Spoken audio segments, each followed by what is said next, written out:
I want to thank you, first of all, just for showing up today. It means so much to really my whole family, and this has been a long project. Many of you have been on this road with us the whole way. Maybe you're glad to start talking about something else with me after today. But you've taken your time today. You've bought a book for Pathways, which we really appreciate. Hopefully you bought a couple. And just know that if you share it with someone, it means that you're not going to buy another one, which is a problem. You've come here and you've spent some time on Sunday afternoon on a beautiful day down here in the basement to talk to us. So we really, really appreciate that a lot. George mentioned this earlier today, I think at the end of the 11 o'clock service. I wanted to tell you the story of the cover, if you don't mind, something that's not in the book. If you have read the book, you'll know that on the 1-year anniversary of Theo's accident, he and the 3 friends that were with him mountain biking hiked up on foot on that trail in Crested Butte to find the tree that he had encountered that day. The map was upstairs on the table. I don't know if you saw it, but the map is a mountain biking trail map made by the guy who found Theo. He makes mountain biking trail maps. And marked on there is the location of the tree and the location that the helicopter landed. The Care Flight paramedic gave me the GPS coordinates of that tree. So they hiked up there, and Theo, carved his initials in that tree that day.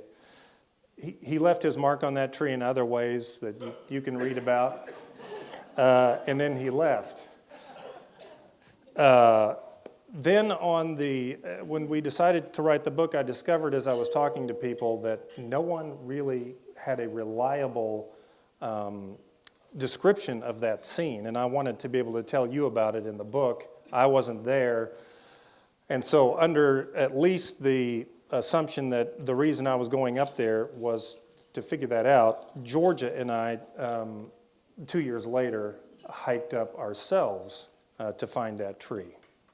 And he carved this on the back side of the tree, so we had to really find it, get close to it and then walk around behind to see where he had carved his initials on the tree. And I took a digital photo of the tree that day and brought it home. And then when we were looking at doing the cover, I gave that digital photo to Kim Bonar. I don't know if she's in here or not. She was upstairs early. There she is back in the back. Kim Stanley Bonar did the watercolor that is upstairs on the easel, painted that tree just in excruciating detail. It's really extraordinary. Anyway, so she painted that tree, and then when we were doing the cover, the illustrator at the publisher took that tree and planted it on top of here. And then later I was having a conversation with my daughter, May, this is a family project, about what was missing on the cover, and we really couldn't quite figure it out. And she said, well, let me go look at some of the books that I've bought. And she went up and got a stack of her books, and she came back and she goes, Dad, on every one of them, there's a person. Because when I buy a book, I like to see a person on there and think about, well, what is that person doing? Where are they going? What are they thinking? And that makes me kind of want to look inside the cover. So I said, okay, let's get a person on there. And my cover illustrator was able to do this by taking a picture that Theo took a month after his visit to the tree. He and a friend went to Iceland. And he was into black and white photography at the time, film photography, and he took a picture looking out over an ice floe in Iceland, and Theo has got his back to the camera, he's got it on a tripod, his back to the camera over in the ice floe, and so my illustrator picked Theo up off of the cover, off of that photograph, and inserted it onto the cover. So that's the background story of the cover. It made all the difference in the world, and made what I think is just a gorgeous cover that they did for us at the publisher. Now, one of the more serious reasons I tell you this, I don't know how many of you in here have children that you either have raised or are raising. this book might be a little scary to you. But the other reason it turns out I was at that tree 2 years later was from the night that Theo hit his head on that aspen tree. I bet I dreamed a dream 10 times a night, certainly every night. From that day forward, I wasn't there, so I'm a father. Something bad happened. I wasn't able to fix it, and maybe that's why it was going on over and over and over. He's riding down a trail. He hits some kind of a bump, and I can see him flying through the air. Just before he hits the tree, it starts again. So I never was able to see that whole picture, but I was creating that over and over and over. I can tell you that the scene that I was painting, having never been there, was very close. Just having talked to him and talked to people and so on. Every single night that dream occurred would wake me up, or I would be awake for various reasons, and I would have that dream. I would think it through over and over and over and over and over. I have not had that dream since the day I took a picture of that tree. I have no idea why that is. But I know that as a parent, I have learned something that I kind of knew but didn't understand, that the day comes, especially as a parent, and I know Mother's Day is next week. You might want to read this book on Mother's Day. That the day is coming when your child will have an accident. And it will be an accident like this, or it will be, a loss of some sort. It'll be a divorce or some other traumatic event. And they will be the only ones who are able to fix it. You will be unable to do anything about it yourself. And the question kind of is going to be, what have you done in terms of the way that you've raised your children? Where have you put them? Have they been in the precincts of the temple, for example? Because they will not have the skills, the tools to deal with their own loss. And you as a parent will not be able to be there to help them fix this one. That's one of the reasons I'm most thankful for this book, because you were a part of that journey. And many of the tools that Theo had in himself came from things that happened in the precincts of this temple. So anyway, that's my story. I just wanted to tell you that cover story. And you've heard a lot from me over the months and years, and I thought maybe Theo would have a couple of things to say, and then we'll answer some questions.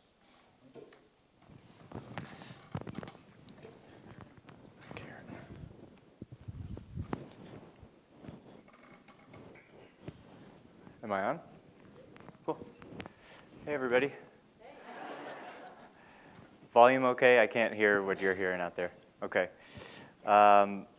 Thank you for having me here today, and I'll just start with another thank you, the most important thank you. Thank you for all the prayers and the thoughts, and for building this temple to be a place, this community to be a place where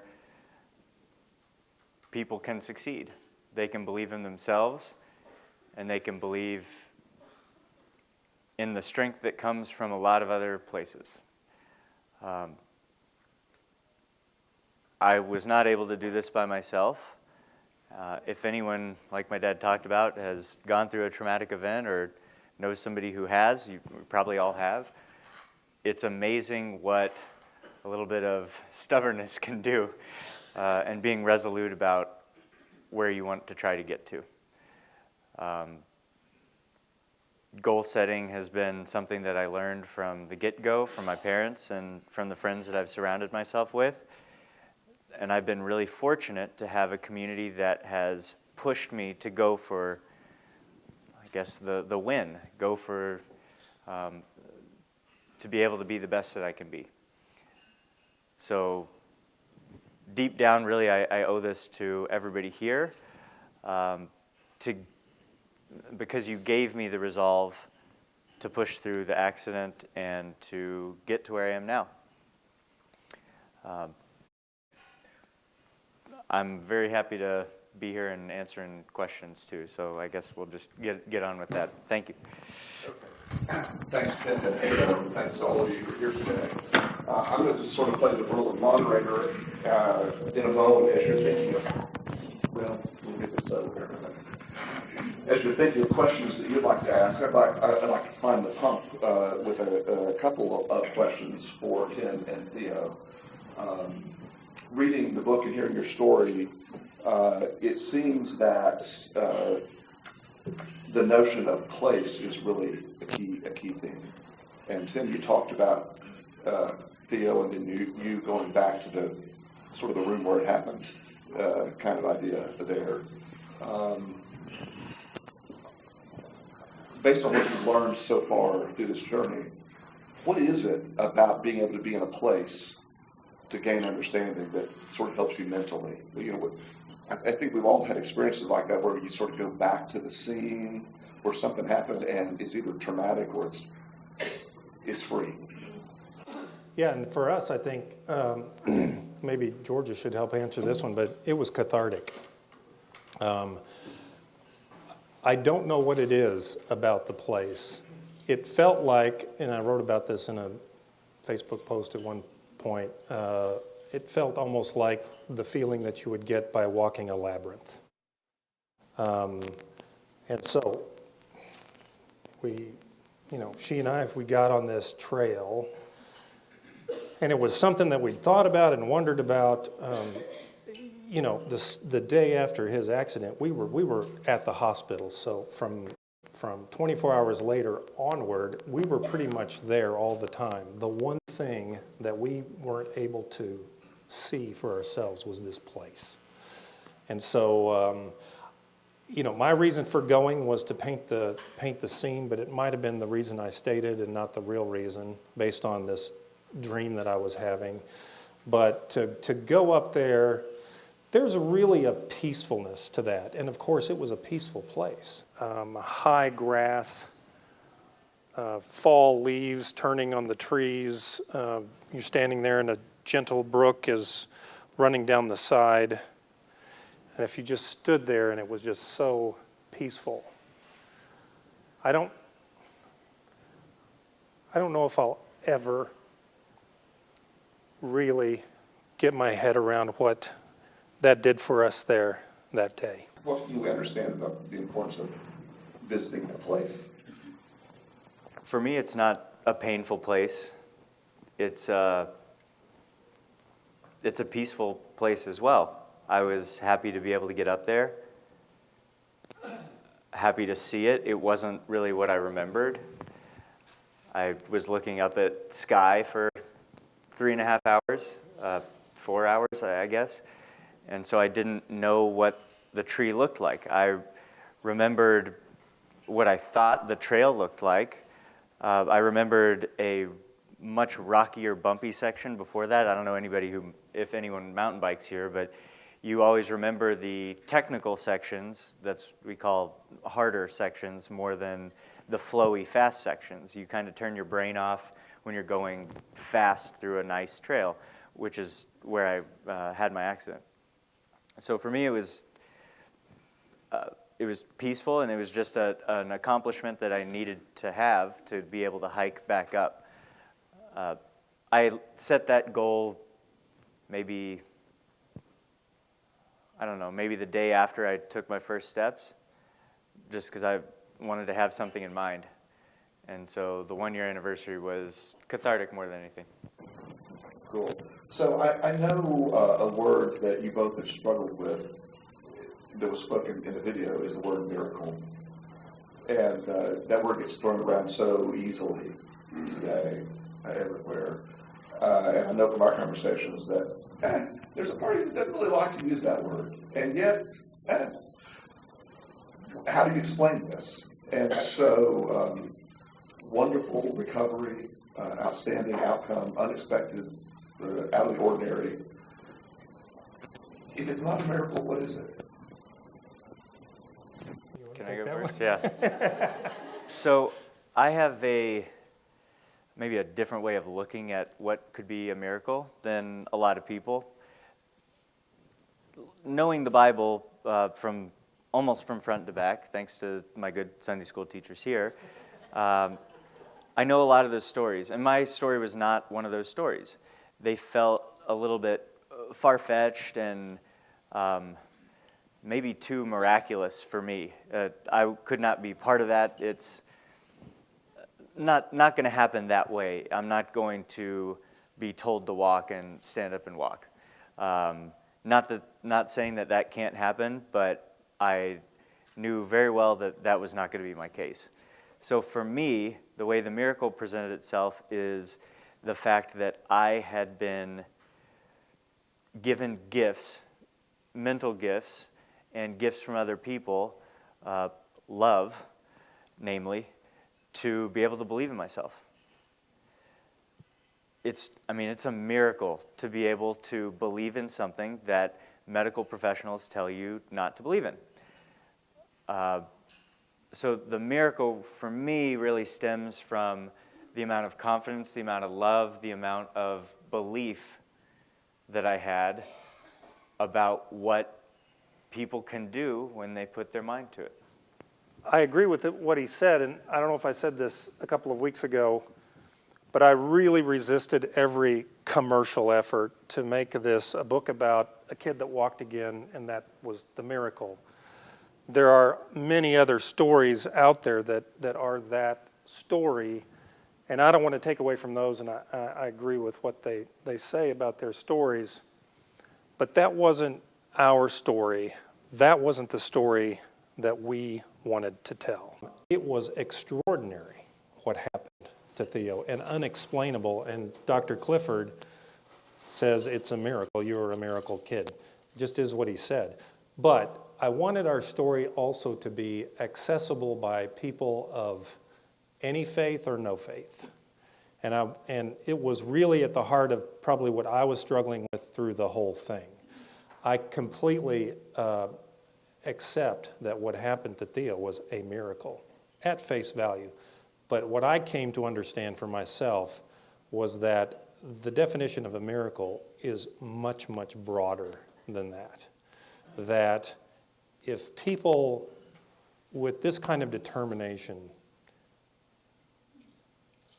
put their mind to it through loss and adversity, and they have the courage to discover who they're meant to be, whatever that definition is, and if they find that place in life, that will be something that the world needs desperately. And if enough people do that, each one of them will encounter at moments in their life times when what they do best is needed most, and something special will happen. And if enough people do that across time and through time, something really extraordinary could happen, which we might call a miracle. I believe that this is the world God constructed, that miracles are inherent in the operation of God's world. Beautiful answers. Just two more questions for me, and then we're going to turn to the audience here. But be thoroughly warmed up by them. How has this experience helped you deal with the intractable question of theodicy? Why do bad things happen to good people? I mean, you didn't deserve for this to happen to you, and yet it did, right? It wasn't due to error on your part. It just happened, right? How do you reconcile that in your own head? Well, I would counter with it was due to error. Thank you. You're too kind. I did not turn left enough. I hanseled out. But bad things happen to people. And I think I was fortunate enough to be in the service today, and George he hit home a point that there are not really bad people and good people. They're just people. And I think very tough things happen to people who you would consider the best people. And that's okay, because the best people also probably are the best because they have the best support system. That's my short answer. Yeah, I just read, I'm having a senior moment. Everything happens for a reason, and other lies I've learned to love from Duke. What's her name? She's a friend of George's. Anyway, and she was on the Today Show. I read it, and she was on the Today Show, and she kind of had me at hello when she told Hoda or one of them, whoever it was. She says, well, what I've discovered is everything happens, period. I mean, clearly you had friends and people you knew at Craig Hospital who didn't have the kind of recovery you did in different ways. How do we speak about the other side of this? That's a tough one. I mean, this one I've thought about over and over and over because when I was trying to write this book, I kept thinking about what story would I write if Theo had bled out on the mountain? Would I be writing a book? Would I write a story about that? I have no idea. It would definitely be a different book. I parallel in the book with another story of a guy named Tim Bowers. And I came to learn about him. He was injured not long after Theo. And it was a hunting accident. I think he fell out of a stand or something like that. And it was in a USA Today. And he was injured, just from the reading, best I can tell, even worse, though, than Theo. And he made the decision to pull the plug. He was on a respirator, and he died. And what haunted me all through writing the book was, well, where was his miracle? You know, why not Tim Bowers?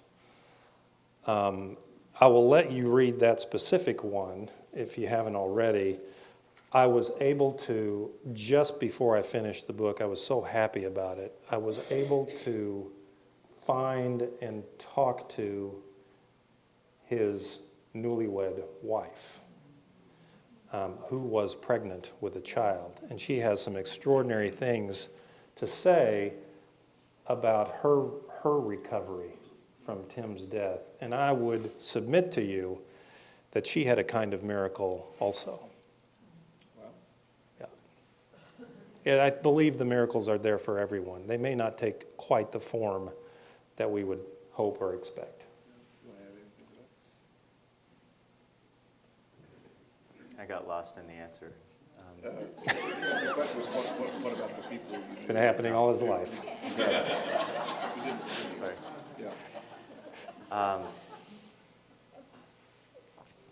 I hold a little bit of guilt to this day. I'm unable to look at someone, especially in a powered wheelchair, without any feeling of loss for them. I see those situations and I take on part of that, and I wish everyone could get to where I am. Selfish, and I think about it a lot, and I'm very fortunate. I don't have a great answer. Can you help me out there? The question is whether they've kept in touch with any of the folks who were involved in the recovery. Especially right there. In the immediate discovery, yeah. Right there on the ground. I've emailed Christine a couple times, but not very well other than that. I've kept up with him because Yes. I needed to interview him. You know. Yeah, the way that there was enough presence of mind that day on the mountain to exchange, this person exchanged with that one, and that one with that one, and that one with that one, and I was able to track those people. We didn't know, Theo had no memory of it. There was mention of a guy that found him, but no one could corroborate that. And it was one of the Swiss women who said, oh no, that's Fareed. And I have his contact information, so I was able to, I actually drove out to Salida, Colorado, where he lives, and runs the little shop that makes these mountain biking trail maps and interviewed him there. And then I've kept him up to date. It's almost done, it's almost done. They each have been sent a copy of the book now. And I had one or two exchanges. I interviewed Irene and Christine by phone. They were in Bern, Switzerland. I didn't go see them. Sorry. So yeah, the other two women I haven't kept up with, but Christine and Irene I did. And so they know the book's done. I don't know. I'm hoping they'll order a Kindle so I don't have to spend the money to ship them a book. Did y'all hear that question in the back? So the question is it's a spoiler alert, by the way, but it's about a section of the book where there's a therapy that Theo attempts that actually sort of puts him backwards and forward, and yet he's here today despite all that. And you're just asking for more information. And you've done all this work, and it's always 90%, and then the one who's going to be the right, yeah. That is terrible. That is the most disappointing thing that's happened to me in my life, I would say. Mentally exhausting. I went from gaining things back to losing again, and slowly. And you just watch things that you were able to do wither away. It is horrible. This is what it was, honestly. But you learn to find grace in the sadness. I wasn't as emotional before I went through this thing, but I'm very comfortable talking about emotions now. I've found that as morose as it sounds, sadness is one of my favorite emotions because it's almost like elation takes over every part of you. And you can experience strength out of that dark place that you would never have the opportunity to experience if you had not gone there. So while it was the most disappointing thing, I think for me in the long term, it was maybe even a blessing. I don't know. Time, it was, I would say a month after is when it really started to go downhill, and then for maybe four more months, it was lingering. I don't want to spoil anything for anybody who hasn't read it, but... So I think this is one of those fascinating. I was actually reading that section of the book just last night, and by the way, I told Tim this book I would come with tissues inserted in it. For your tears. You just got to do not use the bookmark to wipe your tears on this. But the thing that struck me, Theo, about that is that in so much of life, it's when we think we're making progress and there's a setback, and that's more disappointing than the original injury in a way, because that's when you were at your absolute lowest point, the way I read the story, right? Yeah. And all of us have been there in some way where we're making progress, and then something goes bad wrong again. Like, how much can I take? Right. That's a fantastic question. Yeah, John Eric? Theo, has your definition of risk changed that much? The question is, has your definition of risk changed from the financial advisor? I'm very bullish. I would say it has a little bit. I'm less carefree, if that makes sense. I'm maybe more calculated with the things that I decide to pursue. Just because people kind of want to, maybe a few people want to know what I'm doing now, I'm struggling against what I would consider paralysis by analysis. And that's something that I didn't have to actually deal with at all going through my physical recovery. And now that that's mostly done, I have all these mental decisions that I have to go through to continue my adult life. And that's been tough recently, but I would say I'm less risky, at least in a physical nature, than I used to be. So Francis is asking what Theo is doing now in Washington, D.C., where he's living. All I can tell you is that I live by the Russian embassy, and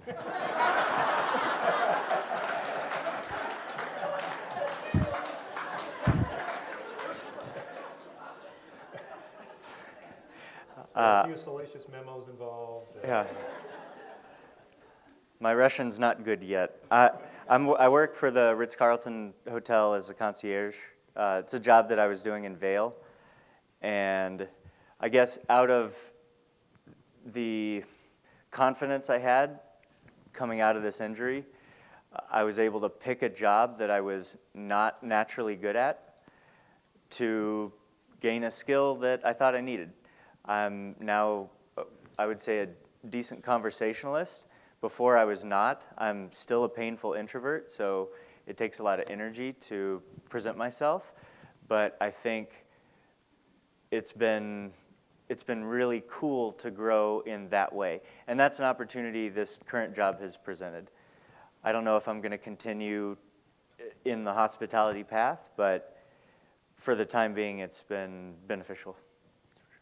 So the question Dorothy's asking is about how providential is it that the two women who really were first on the scene just knew what to do, which, by the way, is a theme throughout the book. The way Tim has written it, the right people in the right place at the right time, over and over and over again. Well, Dorothy, you're going to maybe make me cry, because this is the only part of this story that really is miraculous to me in the old definition I have of miracle in my mind. And when I was there on the ground, there were two women there that were supposed to be there.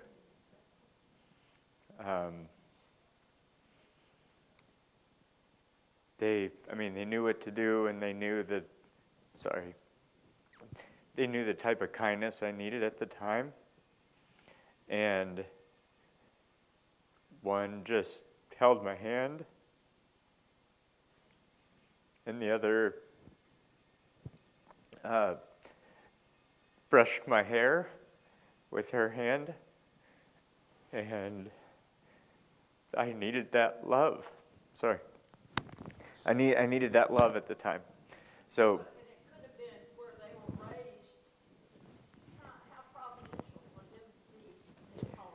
Right. I mean, they were Swiss German women on a mountain biking trip. That's, yeah. Or a movie with Or a subtitles. movie. Yeah. Well, Tim, you addressed this in the book. This is the way I've heard you tell it before you wrote the book. This is like one of the major motivations for writing the book. Yeah. Well, I wanted to write the story, and when I started writing, I had no idea what story I was telling. I did have one agreement with Theo, who allowed me to write the story. I asked his permission, and he said, well, as long as you don't make it a hero story about me. And we laughed about that a little bit, but then we came to an agreement. Let's make it a story where we thank all of these people who've done these incredible things for us. Because the paramedics, the care flight paramedic, they usually only get to hear about the bad outcome, not the good one. So these people don't hear this. And so the medical professionals, they just need to know that what they do matters, and not to forget that every day they're doing what they do, but as individuals, it's our one time. And then we said, so we'll do that, and then we'll find these people, and we'll tell their stories and how they got to be in this place. The very first story that I learned was, I believe, Irene's story, and how they happened to have this heat blanket that she had never used before but carried every time they went on a mountain biking trip, which led me to Fareed. And by the time I got through Fareed's story, I was like, okay, this is a trend. Like, it's only two, but it feels like something. And then by the time I got to Maggie Ireland, if you haven't read about her, And then they just stacked up. They all stacked up. Almost all of these people had these stories like this. And you can't really, it's very narcissistic to say, all of these people, their lives were all organized for the purpose of showing up on the day that, Theo had an accident to help him. No, there's no way that that's the case. But that the fact that the world works in such a way that that happens, now that's something. The question is about what lingering after effects. What we see is you walking around, but that's probably not the whole story. Yeah. So I actually had getting into the medical stuff just a little bit. I had a rare case where I had both central cord and Brown-Sequard syndrome at the same time. So central cord is something, I think I'm getting this right, where the top and the bottom part of your bodies have different feelings of sensation. And Brown-Sequard is where the right and the left have different types of sensations. So, at all times, I've gotten used to it, but at all times, like if you sit on your hand or something, it feels like it's a little bit numb. That's how I feel all the time, which is bizarre, but I've gotten used to it. My left side has much less mobility than it did before. So there are places where my muscles won't grow back because there's no neurological signal getting there. But I can feel hot and cold on the left side. And on the right side, I can't really. So, it's super, super bizarre. But there are still many things I can't do. I can no longer do pull-ups. I have learned how... but I've learned how to do a lot of different things through other stuff. I would have never started doing yoga. I learned about that. What a great way to wake up. I don't know if anybody else does yoga, but 5 or 10 minutes a day is a fantastic way to wake up. I would never have done that if it hadn't have been for this. And by necessitating the use of a lot of my muscle groups, I've been able to build them back. I can't tell them to work, but I can make it so that they have to. And so the body is amazing in its ability to repair itself through stuff like that. Could he ride a mountain bike now, and would he ride a mountain bike now? So, yes, I could, probably. No, I will not. I actually sold my bike to a work associate in Colorado who has boys who he wanted to ride the bike with his boys. I ride a normal bike. I ride a road bike. I ride, a commuter bike to get around Washington, D.C., where I live now. I find a lot of enjoyment in that. But mountain biking was actually never my first love for bicycling. It was just, that was a fantastic way to be social with friends. Most people my age did not ride, road bikes for fun. They did it for fitness, and it was very calculated. Most of my friends who lived in Colorado didn't want to do that. If they needed fitness, they would go run up a mountain. They didn't need to bike. So combining physicality with fun was much more enticing. So that's how mountain biking came up. The question is Theo able to help others in the way that he's been helped along the way? Maybe not directly. I would say I don't spend as much time as I probably should helping people one-on-one in that type of environment. However, I found that having a base of love around me gave me a lot more strength than purely mental knowledge and mental capacity. And so I would like to think that the love that I try to extend to everybody I meet helps them. I am a very open ear to my friends and to my new acquaintances. And I think, like I talked about earlier, being able to share your emotions and what you're feeling with people creates really strong bonds really quickly. And I think that if you have the opportunity to create those bonds and to keep up with those, you can enhance someone's life for the better. So I would hope that I am helping people in one way or another. So, Tim, I'm in favor to ask of you as we wrap this up. Yeah. Would you be willing to read for us the poem that ends the book? Yes, I'll read you the passage from the poem.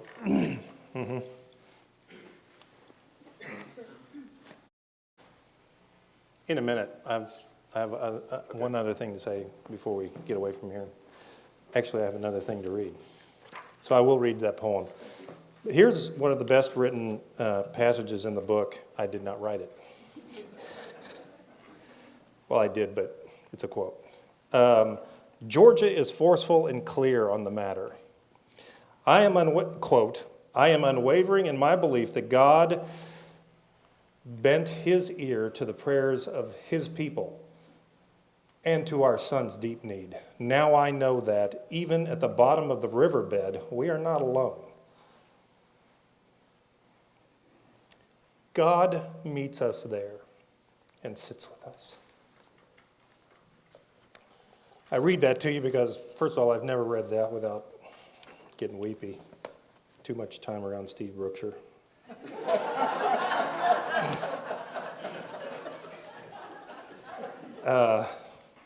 And I'm gonna invoke a friend who's I think not here today, Paul Skelton. I read that to you because of what it talks about. I was cleaning out my desk in the apartment over our garage where I wrote all of this, most of this. We were cleaning up, and I ran across it yesterday. It's from February of 2016. So I started writing in earnest November, December of 2015 to do this. And there was a prayer note from the Epiphany class that Paul and Jan Skelton had just celebrated 10 years of having Ranger and Ella in their home. And so that caught my attention, and I wrote him a note that I was so pleased with, how he had shown the willingness to do that, and that it just seemed like the thing that he was in a way meant to do. The way that they've raised those two kids has just been extraordinary to watch, and that I wish the 30-somethings were paying attention as he was doing that. And he answered back to me, it bowled me over, and this all kind of works. That's why I'm taking your time with this, and I'm just going to read what he wrote without his permission. He says, I've been reflecting on those famous words that Mordecai, the cousin of Esther, speaks to her, and which she recognizes as her call to service. If you remain silent at this time, is the quote. Relief and deliverance for the Jews will arrive from another place. Who knows? But that you have come to such a position for such a time as this. And then Paul goes on to say, though we don't usually focus on the first part, what makes Mordecai's soliloquy so arresting to me is his certainty that deliverance of the Jews in Persia would come from somewhere. Mordecai believes in the divine safety net. And Esther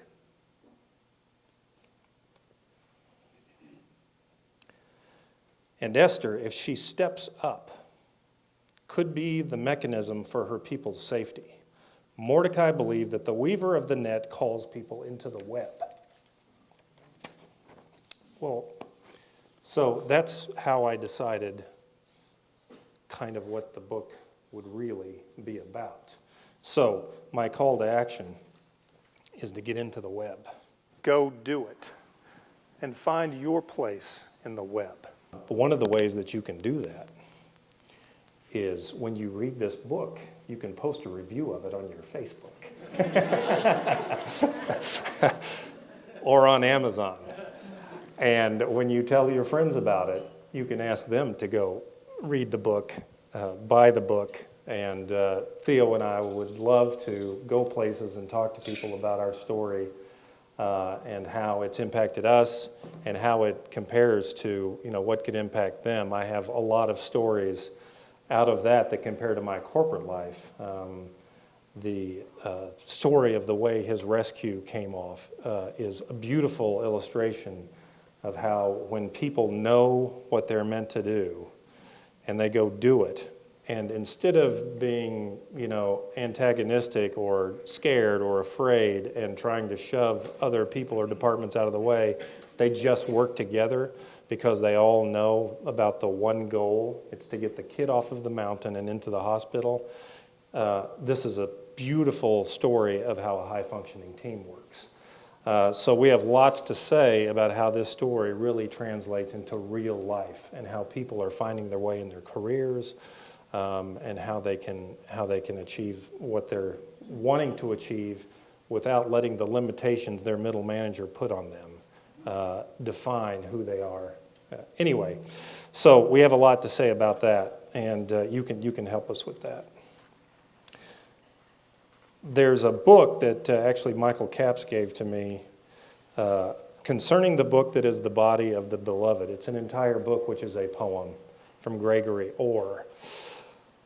And the poem just knocked me over the head, and I wanted to use it to close the book. And I went and got Gregory Orr's permission to reprint it in exchange for I had to send him a book. I said, okay, I can do that. He says, not to make a loss beautiful, but to make loss the place where beauty starts, where the heart understands for the first time the nature of its journey.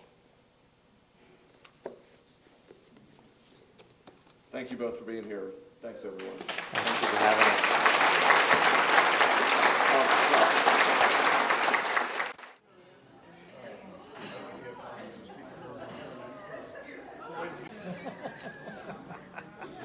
So, really something else.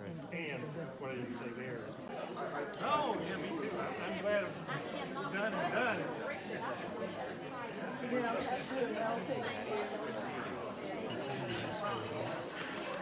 Got my weeks crying. Well, on Sunday, yeah.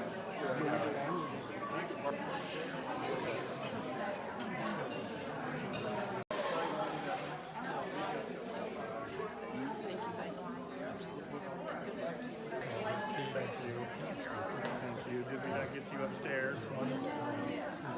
Yeah, right. He still doesn't have the use of his right hand. And I switched a couple of characters to different places from what you read. And then if you got...